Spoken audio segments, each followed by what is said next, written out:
all the signs, you never said a word. You couldn't take another day. Carry me to the shoreline, bury me in the sand. Walk me across the water, and maybe you'll understand. Once the stone you're crawling under is lifted off your shoulders.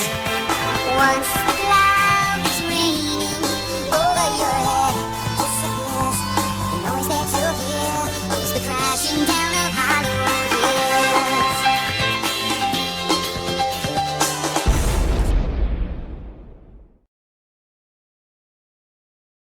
Alright, Soul Level 1 runs, one of the more popular and accessible type of challenge runs in the Souls genre.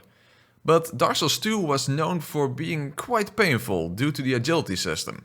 Only 6 ADP means almost no iframes when rolling, and therefore stat boosting gear like the Peasant set is highly recommended to increase your adaptability.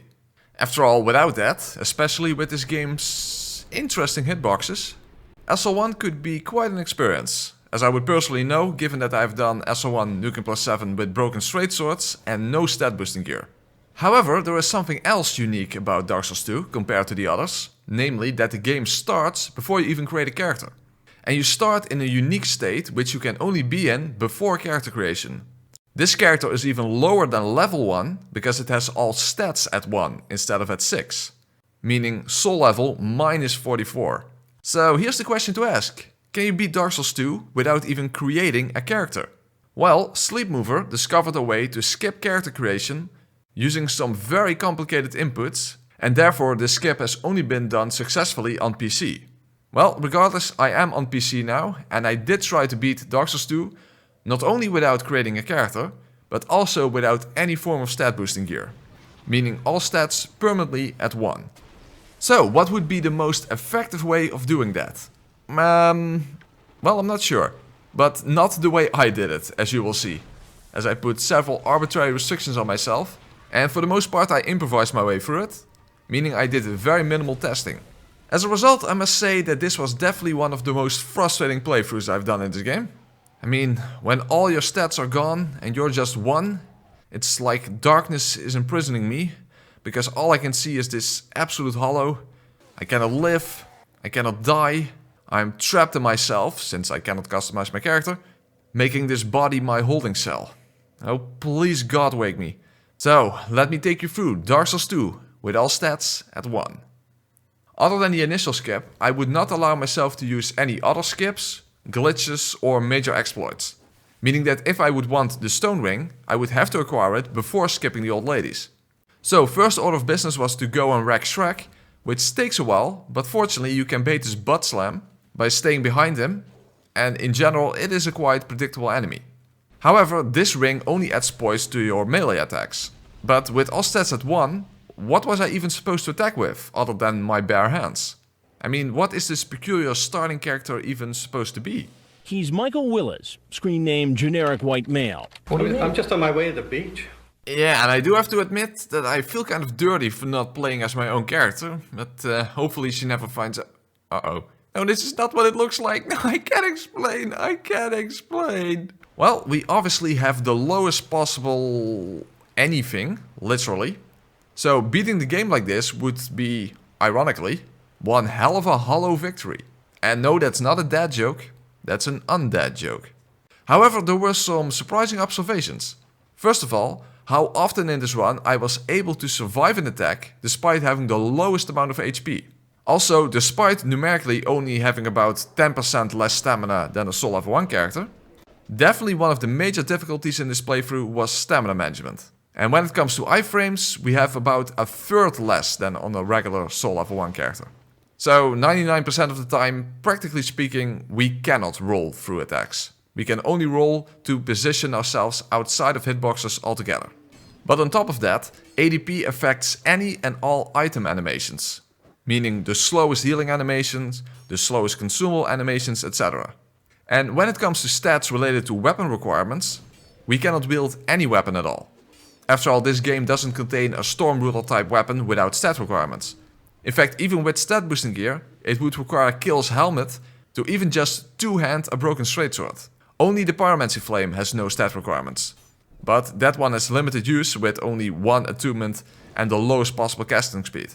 Also, contrary to Dark Souls 1, in this game, damage from Pyromancy is affected by stats. So we have the lowest possible fire damage as well. I did try it out, but it wasn't very useful in this playthrough. So my first source of damage would be consumables. After all, although they do scale with stats, they don't require them. Moreover, throwing knives are cheap and are a surprisingly powerful early game source of damage. However, they are consumable and you can only hold 99 and store another 99. So I went and cheesed the Dragon Rider to stock up on enough of them. Oh, and I also made sure to get rid of Licia so she wouldn't be able to invade later on. Given that we are supposed to be the only nameless usurper in this run. You know, because you cannot give your character a name without... yeah. So, now that did give me enough consumables, but unfortunately, there are several problems with using them in the first place. Especially with only 1 ADP, which makes the already slow attack even slower. But what's worse is that it's an attack that locks you into place. And what's even worse is that it locks the direction you are throwing into, even when locked on. So if you combine that with the lock-on itself already absolutely sucking donkey dick in this game, missing your target was a constant problem. And no, in this game, binoculars or aiming with a bow doesn't help you free aiming, since you can only throw at specific angles. Now, all of this might simply be annoying, but not an actual problem, when you can either take damage or consistently avoid attacks.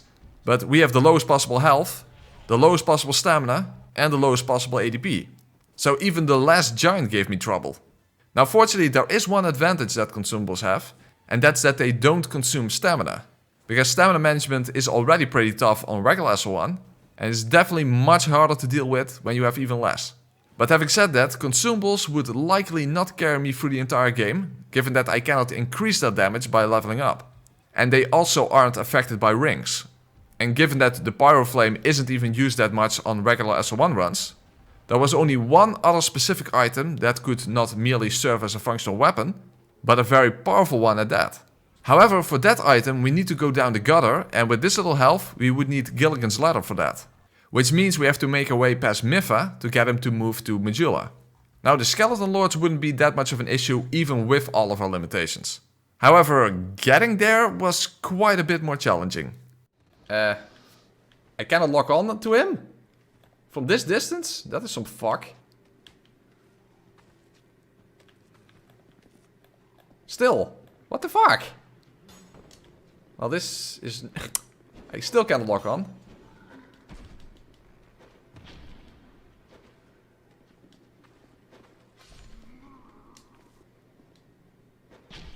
Ah, that works. What the fuck? Is this normal? Is this guy trying to breakdance or what the fuck is he doing? Okay. Ah, come on. I just wanted to get past there. Come on, let me just through. Very nice. No, hardly any stamina, no iframes, almost no health. I feel like I'm a little underleveled. Come on, let me just... Oh fuck, I cannot jump because of stamina. Come on. That's better.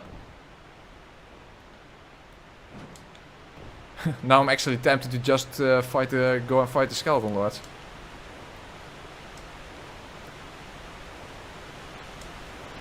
Because for all I know, I will not be able to pull the lever. No! I can't reach the lever, come on! Pull it! Nice. Okay, we have opened up the shortcut, so that's at least something. Well, that at least takes care of the shortcut. Of course, then it would turn out that I didn't need it in the first place. However, one thing I technically did not need, but would have been very helpful, but I forgot to buy them, were alluring skulls for the bone wheel skeletons.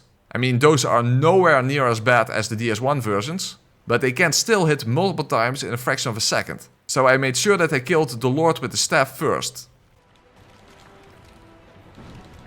Okay, at least they take a lot of damage. Okay, that's one. Quick. No! Fuck.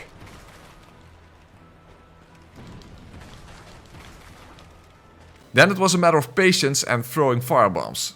As long as I would be able to not get stuck anywhere, I should be fine, because these enemies do ridiculously little amounts of damage. So even with the lowest possible health, I could still survive as long as I wouldn't get comboed by multiple skeletons at once. Now, as I said before, one of the biggest surprises through this entire run is how often I was able to survive at least single hits. Even from late game bosses. Heck, even Fume Knight has specific attacks that will not one-shot you. Now, having said that, it was the Ring of Binding that many times saved my ass. Definitely one of the more important rings in this playthrough. However, Mipha would be a different story, and as I already expected, she would be the first roadblock in this run. Because avoiding her hitboxes with practically no iframes and with the lowest possible stamina, while using slow throwing knife attacks that lock you into place, that is a tall order. So I decided to buy a Fragrant Branch of Yore, so that I could at least get the Chlorantine Ring +1 from the Shaded Woods. That ring doesn't really provide that much of a noticeable difference in this game. However, under these circumstances, it could mean the difference between life and death. Of course, that does mean getting through the ambush room first, but not to worry, there's a way to prevent getting locked inside this room.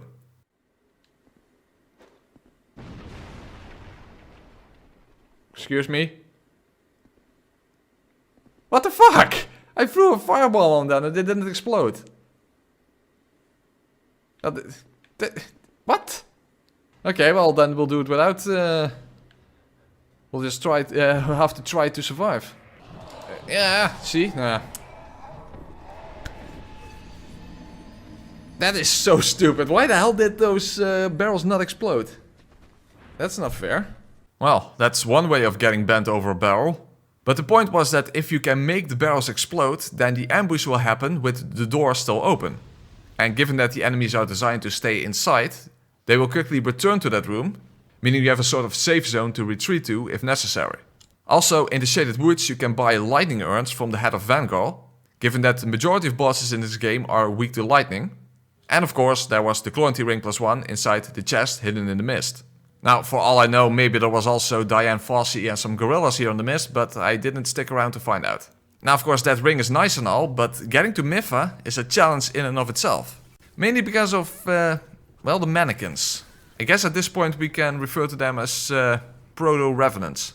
Now, that's not the only problem, of course, because we definitely need to burn the windmill. And knocking the Grave Warden over the edge is not really an option. So I thought about luring him towards me and then make a run for the windmill. But remember that I also only have 1 intelligence, so I forgot to actually light a torch. However, also remember that luck is not one of your stats in this game. Okay, that was not smart, this. I had to light a torch first. Maybe you have iframes when doing that. No, of course not. Oh, actually yes. Yeah, maybe I can actually make it. Ah. Oh, me a son of a gun. Okay, good. So then we could make our way towards Mipha. Now, why exactly would she be such a roadblock in this run? Because in most playthroughs she is an easy boss to handle. Well, first of all, actually making it into the boss arena is already an issue. But other than the lack of iframes when going through a fog wall, lacking iframes makes it really difficult to avoid her spear. Especially the running stab. Now, back when I fought her with 6 ADP on Nukem +7 with Broken Straightswords, my strategy was to run around her and roll while already moving in the right direction to outspace the hitbox of her spear. However, that same strategy wouldn't work this time because I'm not using a melee weapon. And firebombs would be too slow. And even if I had a pyroflame already, not only would it be too slow, but on top of that consume too much stamina. So I basically had to rely on throwing knives while staying near the edge of the arena, because that way I had the most time to respond to a lunging spear attack. After all, given that I couldn't iframe through it, I would have to roll in such a way that I wouldn't connect with the hitbox altogether.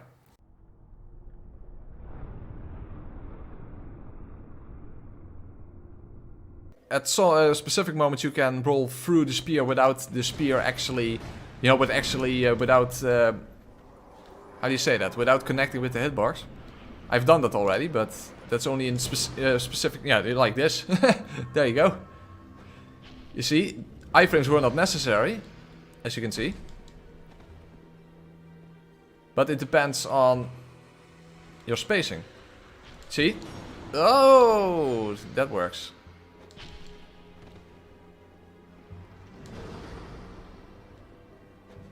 So you can avoid the stab that way, but it all depends on where I am in my throwing knife animation and what her distance is and all that stuff.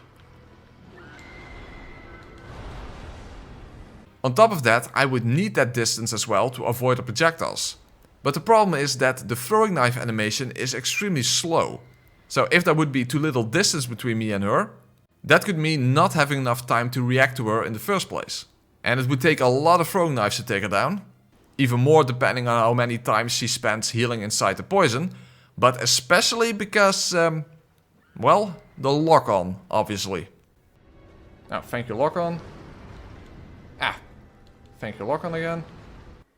When you're editing the video, count how many times you say thank you, lock-on. Probably way too many times. Maybe the thank you, lock-on counter would even be higher than the death counter. Well, at least most of Mipha's attacks are so weak that the Ring of Binding would prevent me from getting one-shot in the majority of cases. But of course, having the slowest healing animation as well would make any time I'd need to heal very intense indeed. Oh, the Estus is so slow. Okay, do that again, please. Oh, fuck! Ah! Kill her! Nice, fucking delicious. Jesus. Oh, okay, well, at least we have that finally done. Oh, whoa. I'm getting followed. So, with Mipha down, Gilligan moves to Medulla, and I had enough souls to buy his second longest ladder and a cat ring. Because you still need that in order to make it safely down. But now we had access to the Grave of Saints. And why would that be relevant? Well, in this area you get invaded by Dora's brother, Roy the Explorer. And he drops an Oz stone if you kill him while in the Champion Covenant. However, on regular new game he doesn't respawn, and on top of that, killing him is not as easy if you only have your fist and throwing knives. So we need some preparation first. Therefore I talked to Kill to get access to the house in Medulla for a free Ferrous Lockstone, and a bonfire setting from Cloanna to push the Grave of Saints into New Game Plus. However, that does require us to defeat the Royal Red Vanguard, which has an additional benefit, namely access to the Red King, who sells really good shit, namely dung pies, for applying toxic. However, the Royal Red Vanguard is just plain bad shit. However, even in a run that is bad shit insane, they aren't that big of a deal since they are all very weak. However, there are a ton of them, and it's really hard to see which of them is the actual boss. Namely, the one with the mohawk. Pfft, what a punk.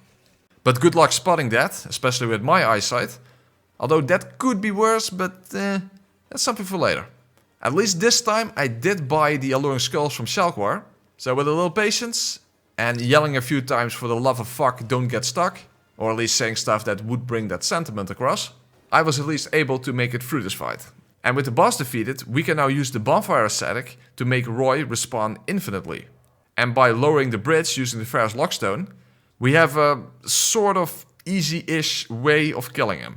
Because you can insta-kill him if you knock him off the bridge, but that is a big if though, because he will constantly kill you with his crossbow before you even have the chance to attack him. In fact, even with the stone ring, you need to hit him twice in order to stun him. And only after he's done attacking, otherwise you will just hit each other simultaneously. And to be fair, I couldn't really figure out a more effective way. I did later on try to use a dagger despite not having the stats for it. You know, just for the extra poise damage. However, that was way too slow and uses way too much stamina. Meaning it just had to be a slow grind to kill him 50 times. Yes, you need to kill him 50 times. Why? Because you can trade 50 Oz stones for the Vanquisher Seal. A ring that increases the damage of your bare fist. But given that I was streaming this playthrough, this wasn't the right time to do all that farming. Actually, I wouldn't really want to do any farming to begin with, but in this case I figured I kind of had to. I mean, technically you could get the Vanquisher Seal early because many regular enemies can occasionally drop Oz stones, but that would require even more farming. And I don't know about you, but I hate farming so much that I would equate it to one of the zodiac signs. And you can figure out which one that would be. I absolutely hate it. And therefore at this time I decided to just continue the run. So I went towards Nachka because my next goal was to get Govlan to the Doors of Pharos, so that I could buy infinite poison knives. Firebombs actually did less damage to Nachka than I expected, But by now I have fought her doing way less damage than this. In fact, for some reason all my DS2 videos somehow end up containing a how to fight Notchka tutorial. And the good thing is that the way I do fight her is already based on not needing iframes to begin with, as I constantly move away from her. And yes, there's always someone in the comment section saying that you can cheese her by getting up on her tail, but come on. As much as I appreciate riding a nice tail, using an unnecessary cheese tactic like that would be kind of as lazy as the designers were when making this Drangleic rip-off boss to begin with. So then, after running through No Man's Wharf to talk to Govlan in order to get him to change locations, which is not easy to do under these circumstances, but where there's a wheel, there's a way. And on top of that, it would turn out to be a good thing that I unlocked the shortcut here, even though I wasn't even planning on fighting the Flexel Sentry. However, that's something for later. But now I had access to an infinite amount of poison knives, and whenever I would need some extra souls, I could simply sell stuff to get those. Now I did also buy a whole bunch of poison arrows, because even though I cannot wield a bow, I figured that poison arrows could still help me out to get through Iron Keep. But that's also something for later. Oh, and speaking of poison, I also went down the gutter to pick up the Pyro Flame, because I thought that Poison Mist could help me out, which didn't turn out to be the case, given that I have the slowest possible casting time, and it also drains all of your stamina. And what makes it worse is that Toxic Mist was out of the question to begin with, even though we had the Vanguard Soul. However, Straight doesn't allow you to trade anything if you don't meet the Int and Faith requirements. In fact, not even with stat boosting gear. But there was something else on my mind that I also, mistakenly, thought would be highly beneficial. Something that massively backfired. And in order to get to that item, I would have to get past the Congregation, which I assumed would be a problem, since doing specific types of challenge runs, the easiest bosses can suddenly become an immense obstacle. But fortunately, that wasn't the case this time. Especially because of the poison knives I bought, I was able to get quickly rid of the healing priests. Now with my small health bar, I did have to watch out for the lightning attacks. Yeah, if only you had spirit summons in this game like in Elden Ring, so that you could summon a couple of young boys to serve as one hell of a distraction. But even without that, I managed to manage this menace, and then I used some regular knives to finish the job. Now, I wasn't specifically going this way to reach the Duke's Dear Freya. The reason I was here was because I thought that the engraved gauntlets would be really beneficial in this run for the occasional bonus damage. Unfortunately, the engraved gauntlets were a grave mistake, which made the run harder rather than easier without me even realizing it. This took place at the end of my first stream, and I was wearing them during the entire second and third streams. But on the third video, someone left a comment. Now, given that time is convoluted, let's skip ahead to the start of the fourth stream. There's something I need to test, because someone actually made a comment about my my gloves, the engraved gauntlets. Because, as you can see, I am not meeting the stat requirements, which isn't weird. Obviously, I'm not meeting them. That doesn't prevent them from functioning, but what he said is that it will actually mess up your rolls and your stamina use. So let's give that a try, because that would suck. Okay. So I can roll twice on my stamina bar. Now let's take them off. Oh my fucking god. So the entire previous stream, I was basically playing with a massive stamina handicap. And all that for just a random critical attack sometimes, which doesn't even add that much. Well, that is some fuck. Yeah, so given how much I struggled with stamina management, these gauntlets made this already difficult run even more of a gauntlet. But back to the end of the first stream, I made sure to farm for the Allstones before the second stream started. A very tedious process, I may add, but I did eventually get good at baiting Roy's attacks and knocking him off the bridge. Unfortunately, even though he can drop an extra Allstone, you cannot get it if he dies down in the water. Meaning I did have to kill him 50 times. Now, this did give me a lot of souls, which allowed me to restock my consumables. And I also bought Fire Seeds and Pyromancies from Millabeth, allowing me to use 2 of them with the Attunement Ring equipped. However, then at the start of the second stream, when I tried to collect my reward for sitting through all that tedium, I found that they made it even more tedious, as you can only give 1 Allstone at a time. And we have 50 of them. Fuckalicious. Moreover, I was actually a little afraid that the Vanquisher seal would make me too powerful. And yes, I am fully aware of how absurd that may sound, given that I am literally 45 levels lower than SL1. But after my previous DS2 run, which was torch and immolation only, so a run in which I could only do minor chip damage, therefore even doing normal damage this time would make me feel completely overpowered by comparison. So I thought I would just continue on and only acquire the Vanquisher seal when I would really need it. So I decided I would give Freya a try with my Pyro Flame and consumables. And the benefit of not having to two-hand anything is obviously that I was able to hold a torch to keep Freya's children away. After all, the spiders were all in tune on this evening of the moon, and dreams of victory were made winding through my head. So I thought that Freya wouldn't be much of an issue, as I've defeated her with a torch and immolation in my previous run, which took almost half an hour, and in my SL1 NG+7 Broken Straightsword run, I also had lower damage than I had here, and also hardly any iframes to work with. However, it did turn out to be a massive obstacle, because fighting Freya like this really messed with my muscle memory. And on top of that, the lock-on was being a massive bitch constantly. And my attacks were too slow to fight her in melee range. However, Freya became too unpredictable and much harder to avoid at mid-range, because I'm simply not used to fighting her like that. And on top of that, I was unaware that the engraved gauntlets were causing me to use more stamina and decrease my rolling distance, which is highly important when your rolling is about getting outside of a hitbox rather than iframing through an attack. However, I had an additional issue this stream, because the day before I broke my glasses. One of the screws got loose and was missing. So let me give you the press continue experience, as if things weren't bad enough as they were. However, I did see it as quite poetic that I literally had a screw loose when doing a run like this. So yeah, Freya gave me way more trouble than I expected. In fact, I was running low on torch time. So I went back to the Forest of Fallen Giants to collect more torches, but since I was there anyway, I thought I would give the Pursuer a try. Now of course, the Ring of Blades doesn't boost pyromancy or consumables, but it would boost my fist damage when I would later on acquire the Vanquisher seal. Fortunately, the Pursuer is one of the easiest bosses in the game, and you don't require iframes if you run around him after baiting either version of his free hit combo. Although in order to prevent the lock-on from screwing me over, I did have to awkwardly tilt the camera down in order to reliably hit the boss while free aiming. However, I did get sloppy near the end, and then I almost had a heart attack when he caught me off guard. No! Ooh!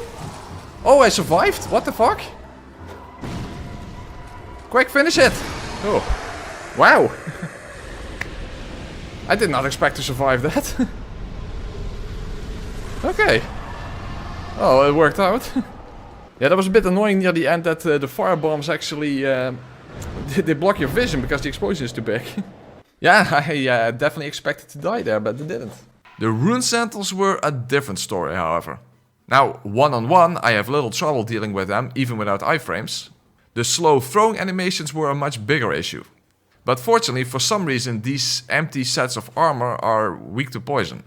However, once I got forced to fight on ground level with two of them left, then not only the lack of health and iframes were a problem, but at any time I would choose to throw an item, they could simply insta-kill me with a jump attack, which is faster than my throwing animation. To reiterate once more, ADP affects all item animations, including consumables. Now, I did come up with a good strategy that could work in theory, namely by stacking Toxic and Poison on the second Sentinel before the third one shows up. However, that requires you to get enough hits in while he's still on the ground. But the interesting design choices surrounding how the lock-on functions, together with the throwing animation locking you in a single direction when chain throwing them, kind of threw a wrench of the monkey variety into my plans. You know what, at this point I wouldn't be surprised if the functionality of the lock-on system is tied to ADP as well. I don't think that the B team could surprise me anymore. Oh, by the way, because I'm throwing poop, you might be thinking, why aren't you wearing the butterfly set? I mean, that could help a lot with poison buildup. Well, that was actually kind of intentional, given that I did an entire run using that set exclusively. So for that reason, the pooper armor was kind of off the table in my mind. And its poison buildup is very slow anyway. However, it is true that in specific situations at least, it could have been beneficial. Again, it's not the case that I was approaching this run in the most ideal fashion possible. And I was neither wearing the most ideal fashion possible. But then someone suggested to give the Flexel Sentry a try instead.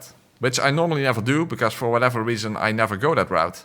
And well, this was the result.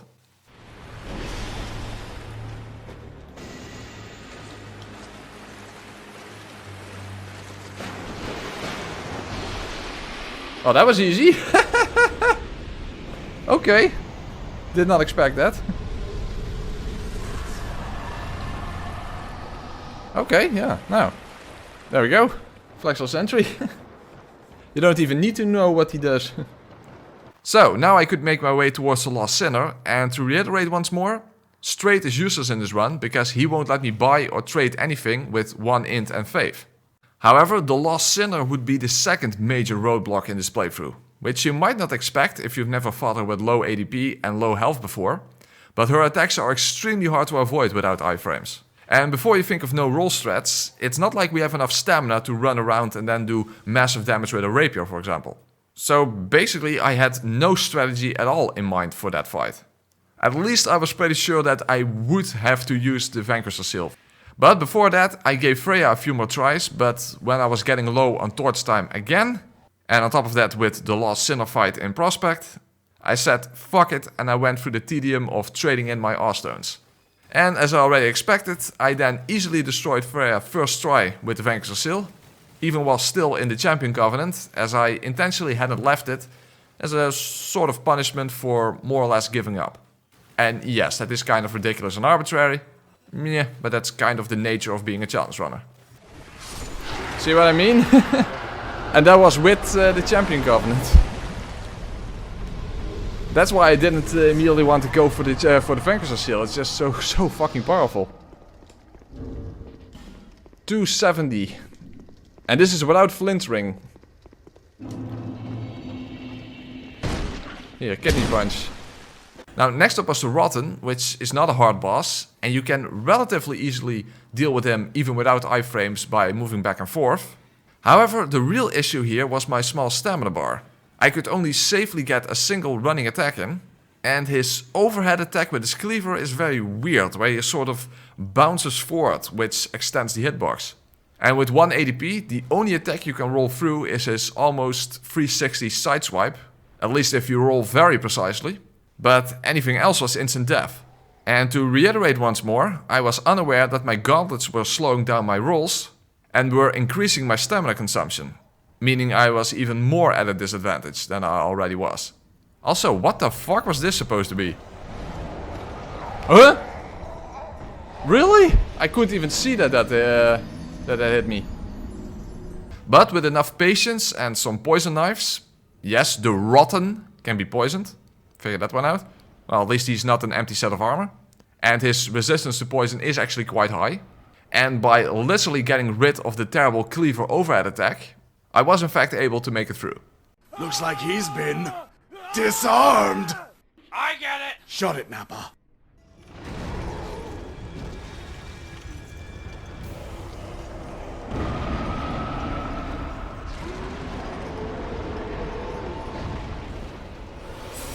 Now, you would think that the smartest thing to do would be to go into the Sunken King DLC for Flint's Ring, which would provide a whopping 50 extra AR, which in this case would be an almost 20% damage increase.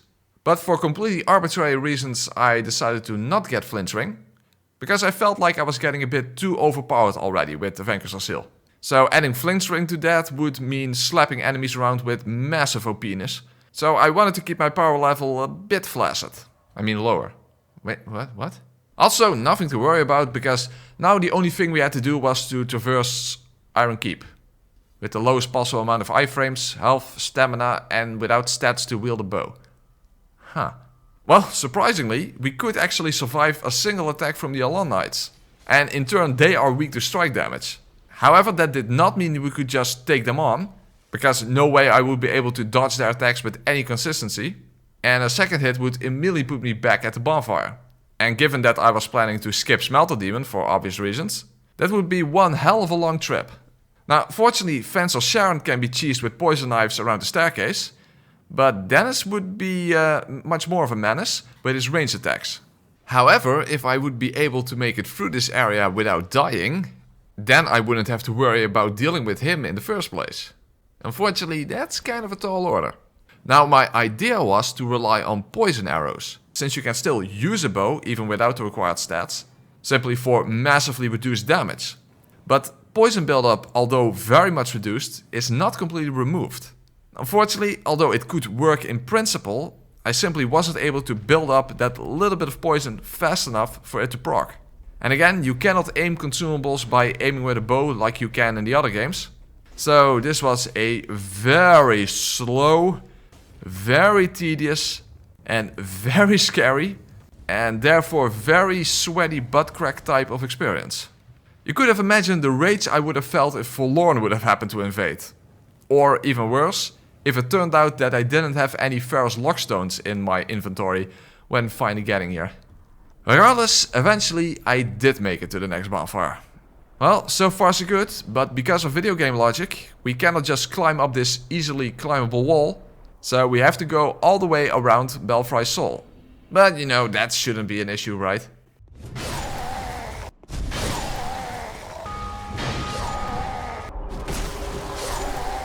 Yeah, and because of the invader, the fork wall stays up even after going through it once. And that's merely to get started on the second section of Iron Keep.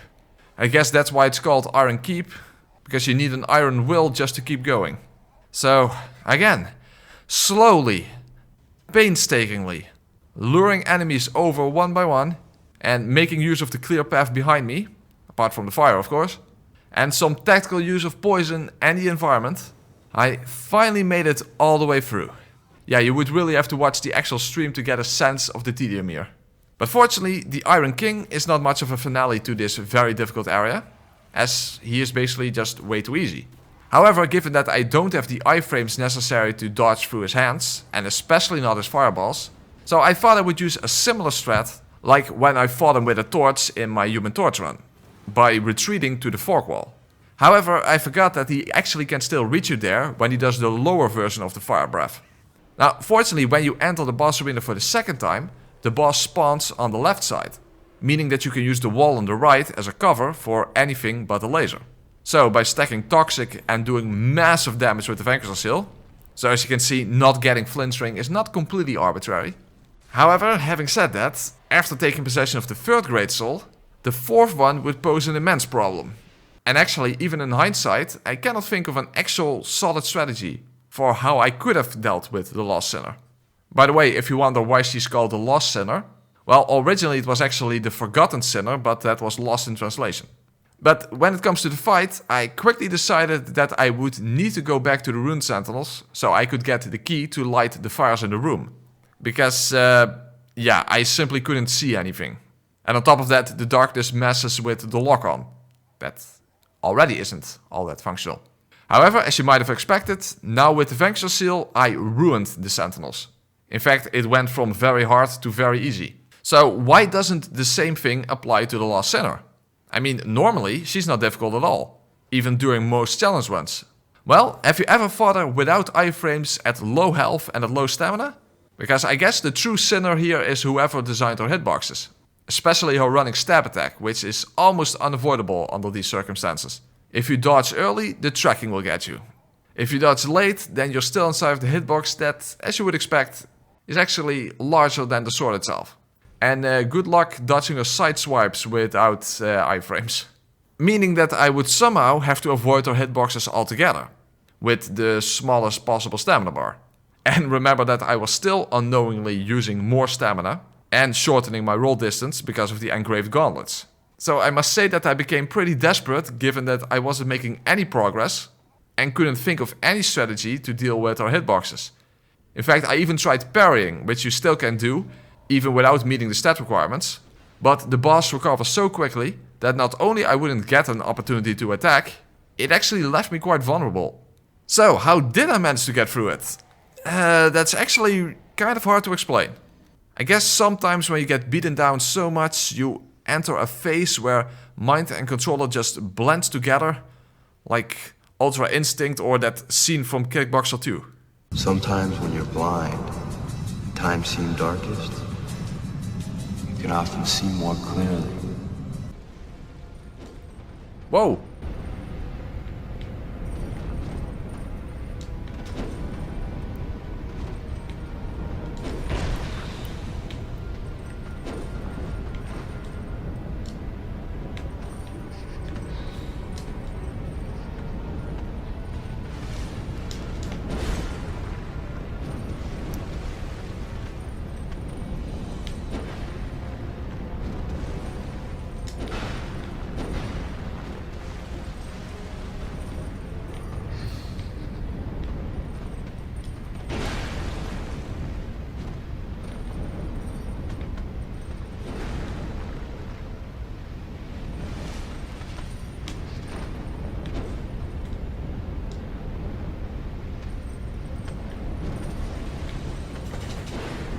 Fuck, why didn't I hit her?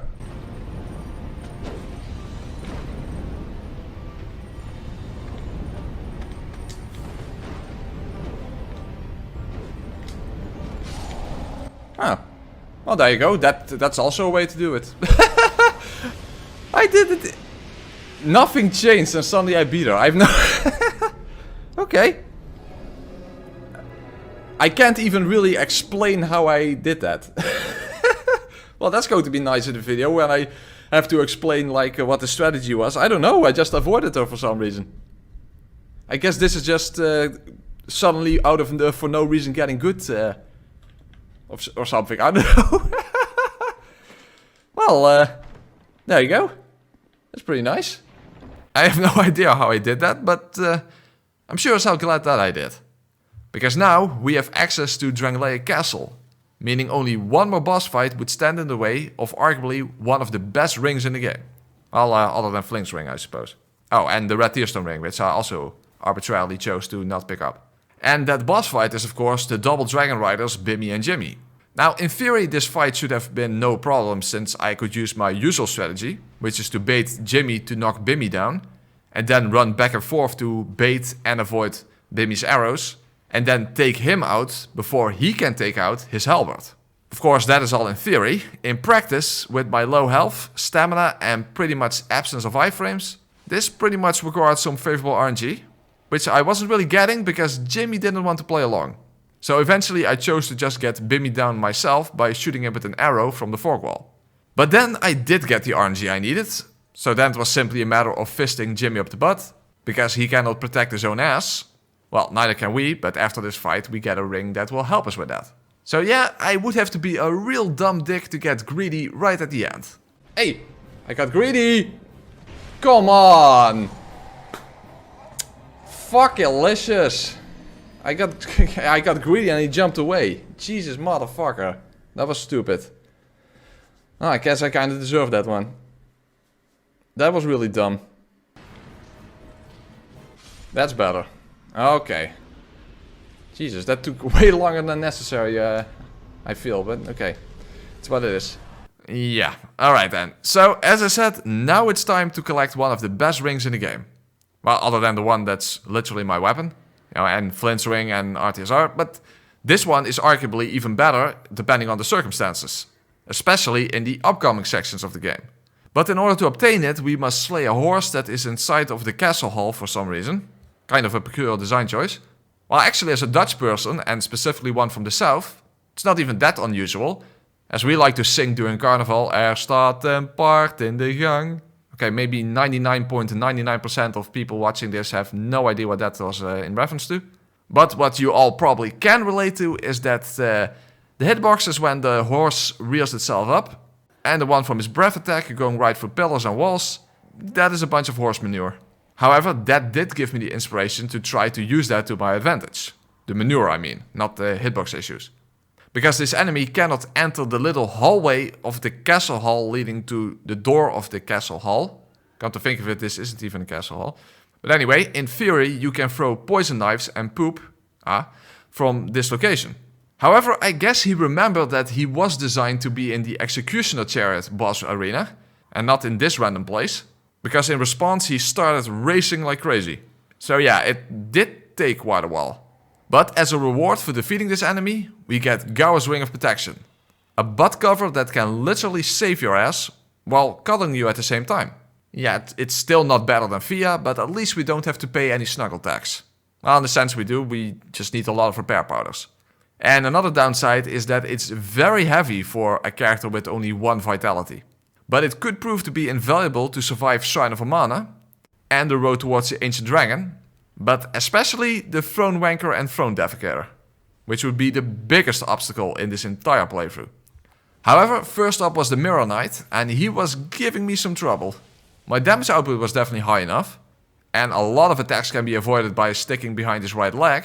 However, without a meaningful amount of iframes and almost no stamina, this requires very precise movement and timing when it comes to when you choose to attack. Especially if you bounce off against the side of his shield, you're pretty much fucked. So I decided that maybe my past self would be able to help me out, given that I fought him before with only 6 ADP. and a way lower damage output.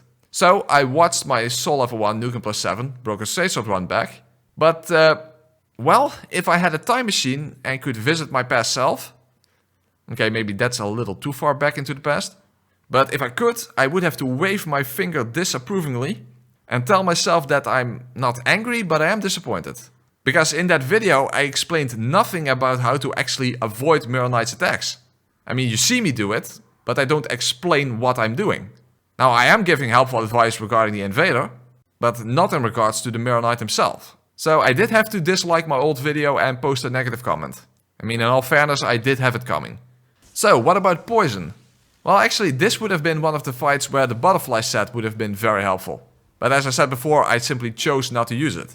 But rather than poopa, what about just poop? Ah, well, just like in real life, you have to choose very carefully when to poop. And what's worse, now I should have used poison instead. Because that might have killed him. Now I'm dead. Yeah. Well, when everything else fails, there is one final strategy that never fails when it doesn't fail. And that's just pure, unadulterated freaking luck. Okay. Nice little critical there.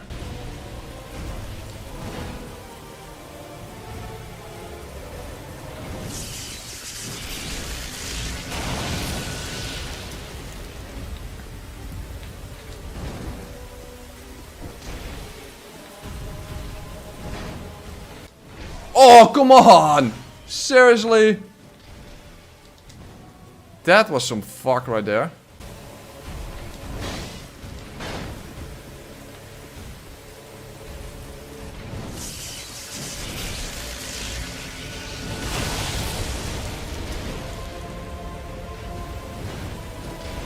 Okay, Jesus. Ugh. Okay. Well, that shit show is over. But now, of course, Shrine of Amana is coming up, and that's that's going to be a lot worse. So, although that might have had more to do with luck than skill, but I would say RNGG. But of course, luck alone will not allow us to get through Shrine of Amana. In fact, even Gower's Ring will only get us so far. It definitely helps us deal with the first section, as long as you don't get stunlocked at the fog wall. You can make your way to the next bonfire rather quickly. However, although our ethereal snuggle spook significantly reduces physical damage, it is way less effective against elemental damage. So with a low life bar and a low stamina bar making running through this area already extra difficult, there was just no way I would be able to get through here without dealing with the enemies along the way. But how the hell do you deal with this onslaught of casters, hidden beasts and archdrakes under these circumstances?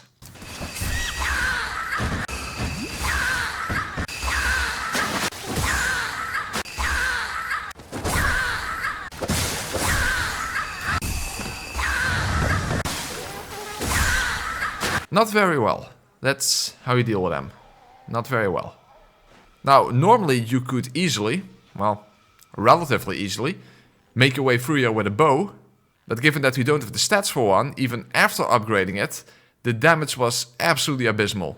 And as we already established back in Iron Keep, poisoning enemies is possible, but definitely not feasible. So I was definitely getting pretty desperate here.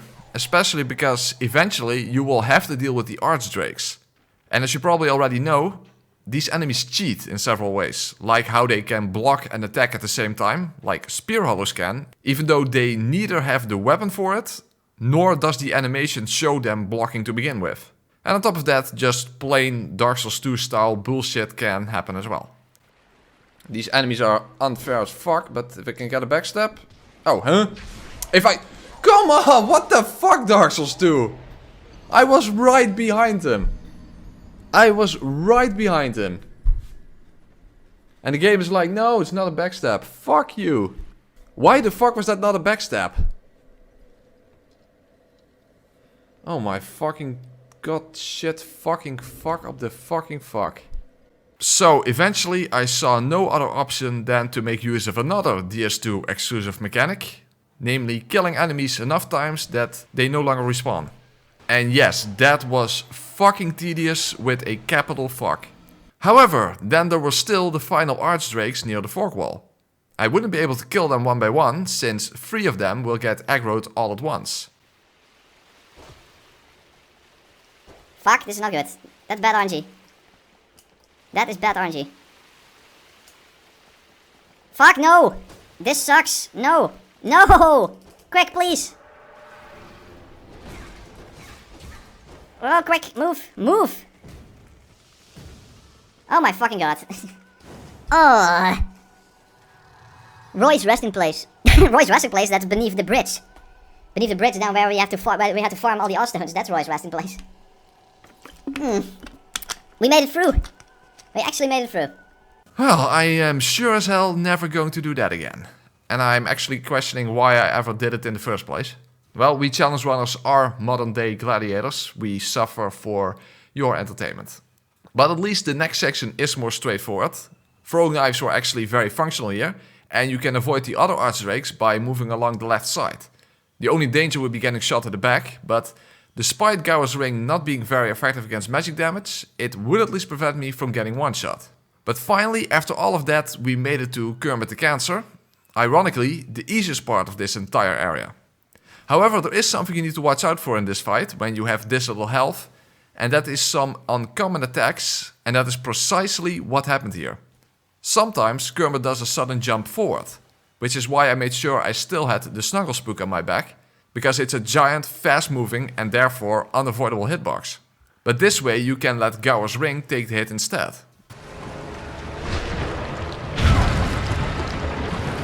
In fact, it actually happened twice in this fight. So talk about rare RNG. In fact, I got 2 water spit attacks as well. You hardly ever even see those attacks, so this was a very unusual Kermit fight, befitting of a very unusual playthrough, I suppose. But because of my butt cover saving my ass, it was an easy first try victory, and rightfully so after all the suffering we went through to even get to this boss in the first place. Of course, the real boss of this area is the knight guarding the door. But befitting of the theme of this area, I ended this shit by shitting all over this shit. Crapalicious. I crawled through a river of shit, but I came out clean at the other end. Well, it was definitely time to call it quits there and end the stream, so after that I got a comment about the gauntlets I was wearing. So to reiterate for the final time, and testing it at the start of the 4th stream, I had unknowingly been playing with a massive stamina and rolling handicap. Shamelicious. Well, speaking of comments helping me out, for the fight against Velstad, this time my past self's comments did help me out to avoid Velstad's giant hitboxes, given that he is a big guy with a huge bell end. So back then I didn't have to dodge through his hitboxes at all, but moved back and forth instead and relied on poison when he gets a resistance buff in his second phase. This does require some precise movement obviously, but it removes any need for iframes since you're not dodging anyway, only rolling for extra distance if necessary. Which now was more effective anyway since I ditched the gauntlets. And during his phase transition you have more than enough time to throw some poop. That works very well.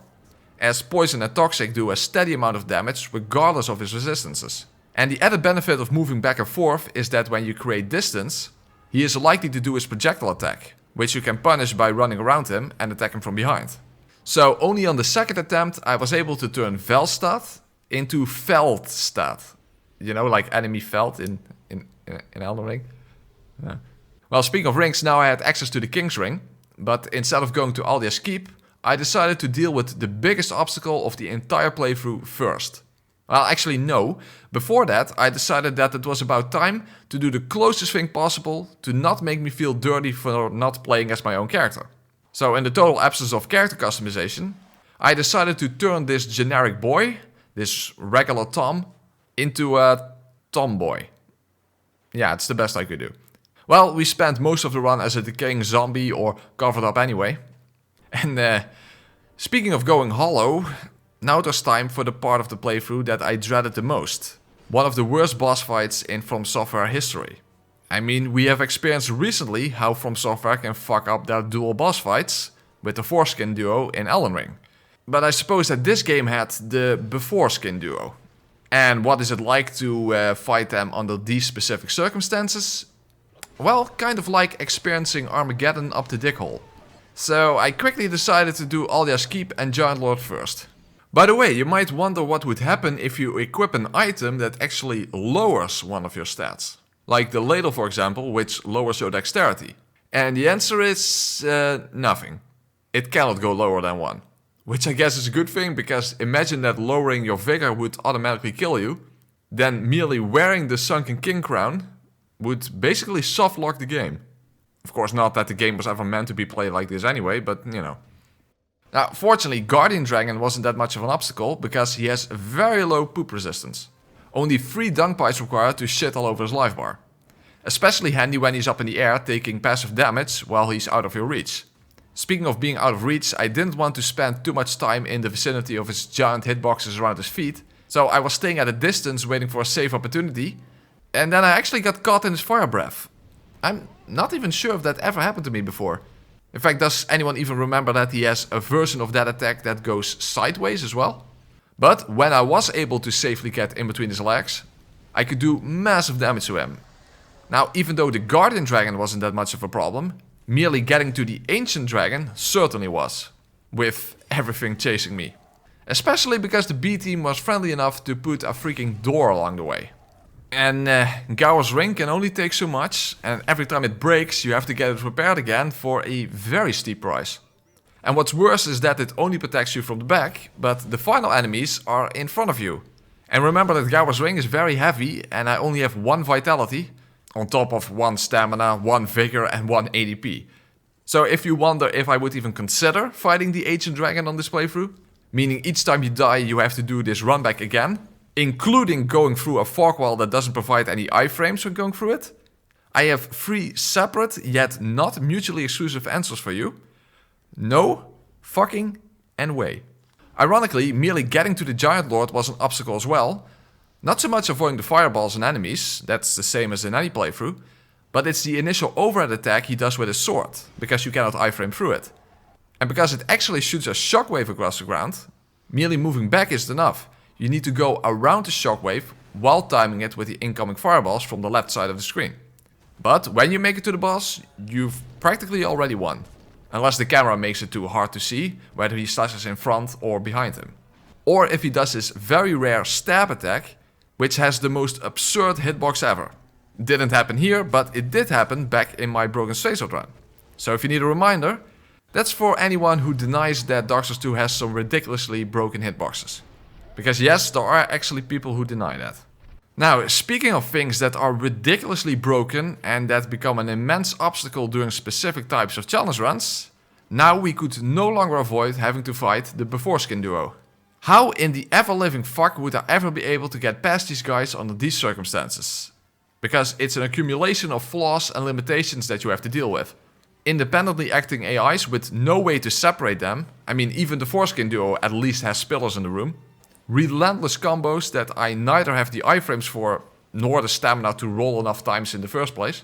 And no ability to wield a shield, in order to cheese the throne wanker by making him fall over the edge. So my strategy was to tank hits by using Gower's Ring, while dealing damage using dung pies. And although I was literally carrying the Snuggle Spook, it was definitely carrying me metaphorically, but that only applies to attacks from behind, and given the slow and short-reaching throwing animation, just finding opportunities to build up Toxic was already an issue and could easily get me killed. However, even after surviving for a long enough time to get their health low enough, the moment they applied their elemental buffs, Gower's Ring would no longer give me enough protection to survive multiple hits. And after many failed attempts, I was running low on items. So given that I wouldn't want to spend streaming time on farming, I simply had to try something else. So I quite desperately tried to make the throne wanker fall over the edge. However, even with a shield I already have issues doing this successfully. I mean, it took me many attempts and favorable RNG to do this in my Torch and Immolation run. And there could very well be a consistent way to do it, but I have no idea what that would be. So under these circumstances, I couldn't see it happening in any reasonable time frame. Therefore, I reluctantly decided to summon Bernal, no I mean Benhard, for help. Yeah, it's interesting how the NPCs for both the Foreskin as well as the Beforeskin duo have similar names. But at least now it would be easy, right?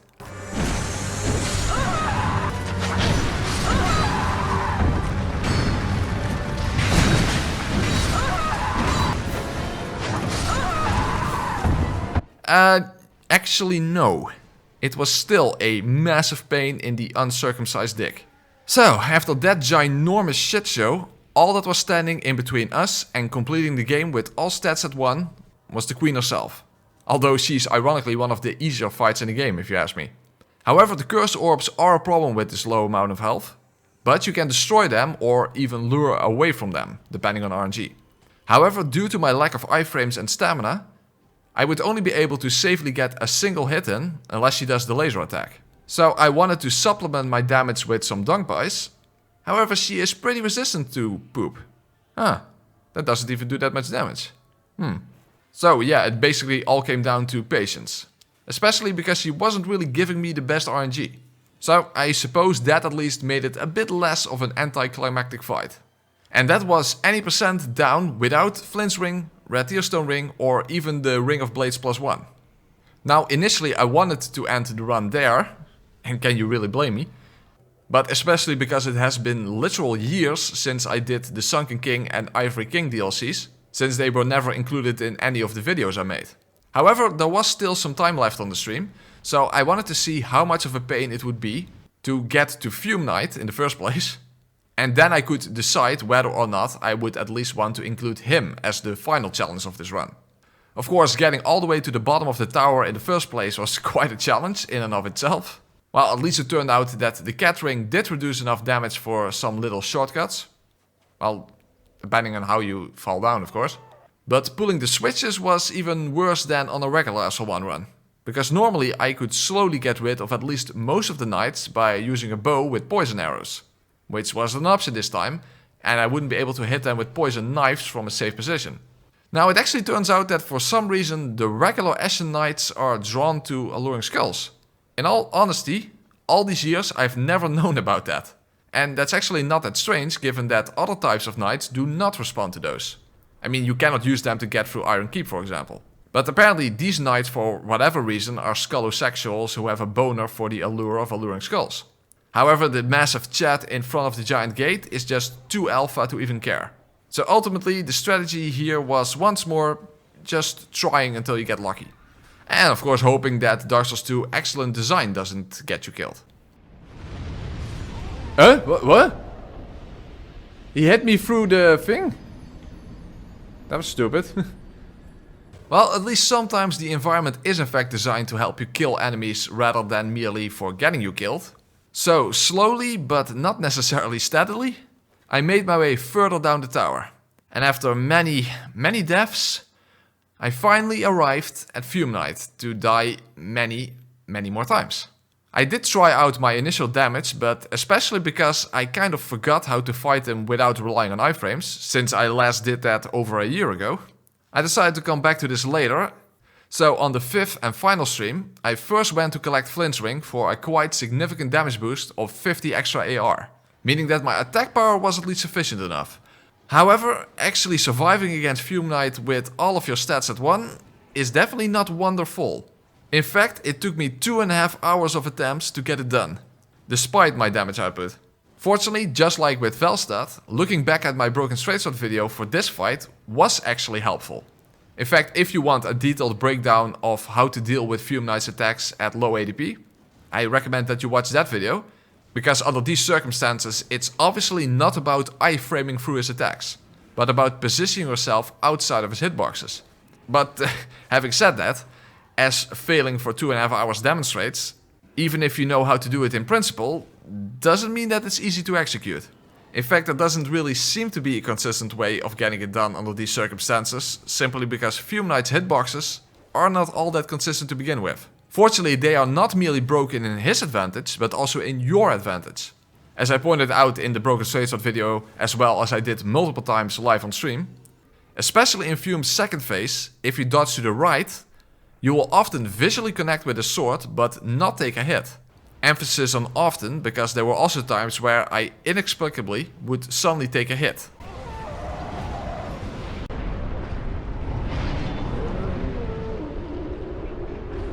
Or of course I would get hit for absolutely no reason whatsoever.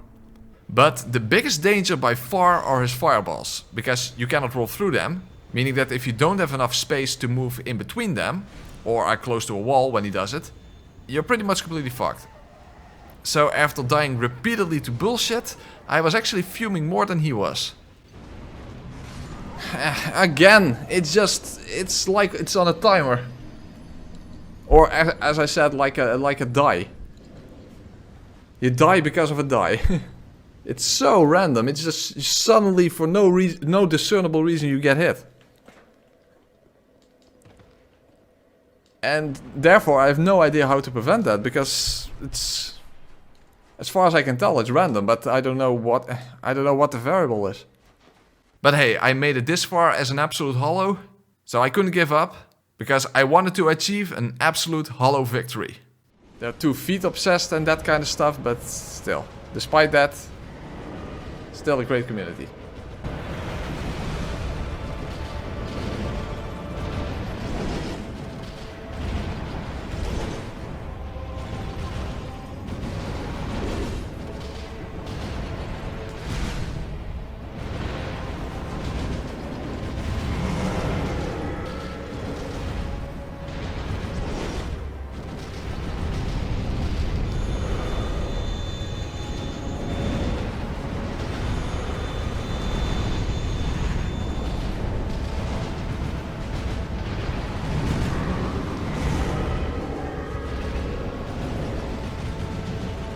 Whoa, whoa, whoa, whoa.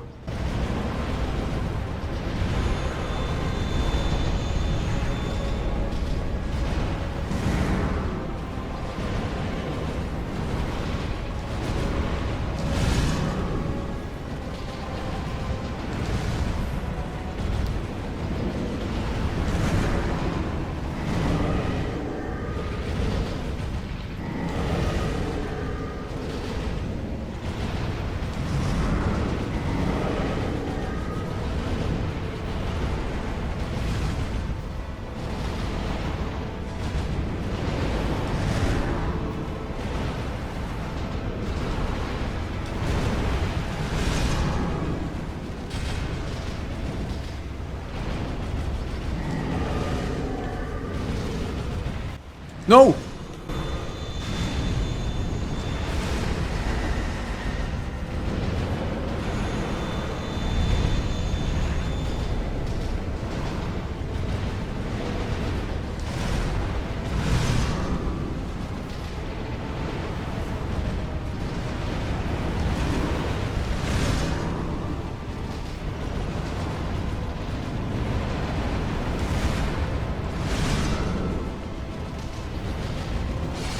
Got him!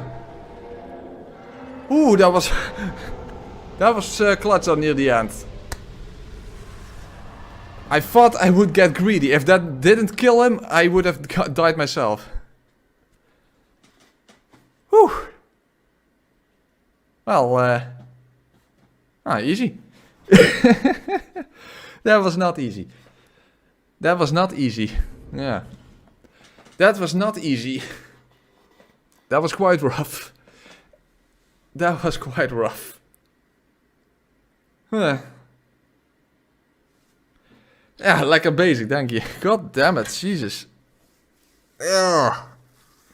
I don't recommend anyone else doing this. Because this was quite something. So, there. Fume Knight with all stats at 1. With the lowest possible iframes. And with the bare fist, but of course with the Vanquisher still. Jesus. Oh my god. Well, I suppose Fume Knight would want to have a smoke after getting fucked like that. But of course, then after crowning myself the Lord of Hollows, I immediately died to the first enemy after leaving the boss arena. Isn't that poetic? Well, it actually kinda was, because it made my final death count a nice round number. So, there you have it. That's how you can go through Dark Souls 2 with all stats at 1. Probably not the most effective way, but then again, I suppose that the most effective way would be to not even do this type of run in the first place. If you enjoyed this video, then consider leaving a like and a comment. And if you want to see more of me, consider subscribing to the channel. And if you want to support the channel, you can do so by becoming a channel member or a Patreon supporter. Thank you all for watching, and I will see you all next time.